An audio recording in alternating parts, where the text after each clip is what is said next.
Thanks for staying tuned. I'm Colin Abrams with the HGP SPORTSCAST. The Ghana Cycling Federation will host the 8th edition of the Malta Supreme 11 race on Saturday in the National Park. The event will begin from 9 hours in the inner circuit of the National Park. It will feature a 35-lap race which was won last year by Hamza Eastman in a time of 1 hour and 21 minutes.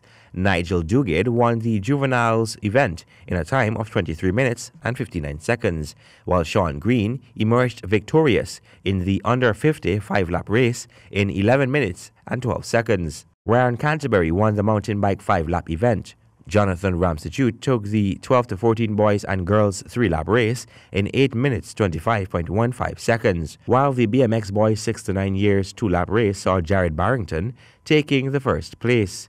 Several high-profile names are expected to participate. These include Romello Crawford, Curtis Day, Andrew Hicks, Jamal John, Paul Dino Briga, and Raynath Jeffrey. Registration fee for the senior riders will be $500. Interested persons can contact the president of the Ghana Cycling Federation, Mr. Hassan Mohammed. For the HGP Sports, Colin Abrams. Ghana's squash team prepares to dominate in Jamaica once again after Barbados ended their 12-year winning streak last year at home. Stanford Howard has the details. Jamaica will host this year's Junior Caribbean Squash Championship from July 8 to 14, and Guyana's aim is to reclaim their team title. But with Finance unable to defend her title due to her being overaged this year, title hopes rest on the Caribbean's best under-15 racket wheeler, Welsher, to help his country to another team title. David Finance, president of the Guyana Squash Association, alluded to how sponsorship is important to keep the sports alive in Guyana. The sponsors' sport could never be afforded by individuals. You're only young once, and I think that is an unbelievable phase that you get an opportunity to go through, all in the development of yourself. As obviously at some point in time sport becomes work, and then if you learn to play as a team member, you learn from sport how to behave in the workplace. And so I know for sure that in times to come, I think that the government will probably give us more support as a sport, and fraternities would need their assistance as Guyana proves on the athletics track that it has the potential of being one of the best Caribbean nations going to the Olympics. David Finance also added that winning is not the most important thing, but winning is a bonus for playing hard and fair. Team captain Rebecca Lowe said how squash was giving her many opportunities to visit and meet new people. One of my best friends is from one of the opposing teams. It's just given me chances to go abroad and study and be a part of something, bigger, and take every opportunity, every CASA, as something that you'll get to be a part of once in a lifetime. So thank you to everyone here, the parents, the leaders, the players, the sponsors.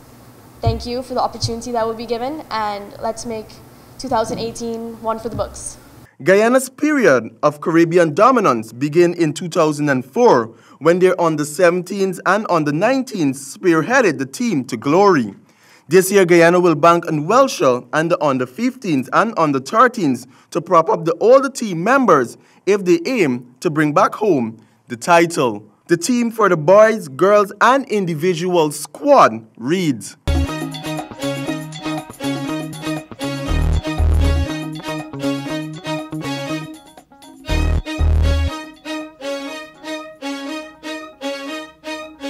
For the HGP Sport, I am Stanford Howard. Hero CPL announced on Wednesday that it will be hosting playoffs in Guyana. This now means Guyana will be hosting 2 additional games at the Guyana National Stadium. In a historic move for the tournament, this year the Hero Caribbean Premier League will have playoff matches in Guyana for the first time. These matches will see the top 4 teams from the group stages battle it out at the Providence Stadium on September 11 and 12. Recently, Omar Khan had announced that Guyana will host matches. When asked why the delay in making the announcement, he told the media that he will allow CPL to make comments. CPL will make an official announcement very shortly with regards to that. At this point in time, we don't want to get involved in terms of saying anything that will cause, CPL will make an official announcement very shortly. Pete Russell, Chief Operations Officer of Hero CPL, made clarifications on the delay. It was really just to bring the two announcements close together. You know, from our point of view, we always knew we were going to have 7 games here, and it was just going through the red tape to make sure that all the I's were dotted and the T's were crossed. It was no more than that. I know there was a lot of conjecture and rumour about would we move the game somewhere else. That was never an option. For us, it was all about making sure that we had the 7 games locked here. And obviously there was different people have gone into different departments within government, so in terms of getting stadium agreements sorted, etc. It's just process, really. Russell said that ticket prices in Guyana will be relatively fair for both the preliminary matches and playoffs, so as to allow Guyanese fans to enjoy the biggest party in sport. I mean, we're not going to, you know, again, we want it to be a sellout, so we're going to be guided by what the local pricing is here. Any idea on the price? To be determined, but it won't be much more than the home games, if at all. I mean, I think we might just keep the pricing the same, but that's to be discussed over the next 2 days. The days for the group matches and playoffs will be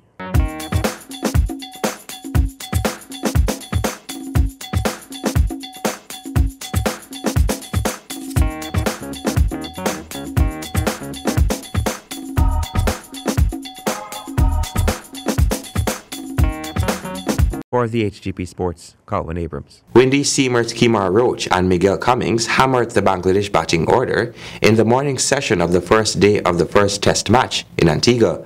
Stanford Howard has the details. The Windies made light work of the Bangladeshis before lunch on day 1 after winning the toss and electing to have a bowl. Pizza Kemar Roach got things going with the ball for the Windies in the 5th over, when Tamin Iqbal was caught by Darwich for 4.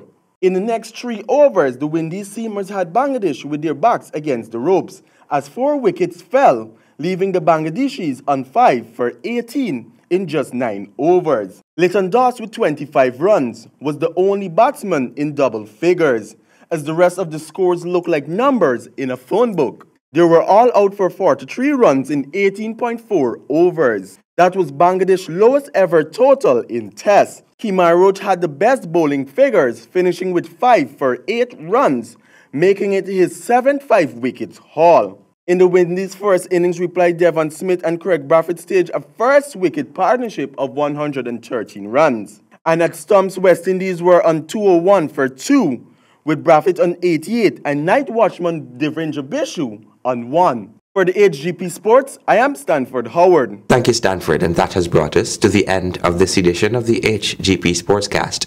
Remember, if your dream is big enough, the facts don't matter. Goodbye.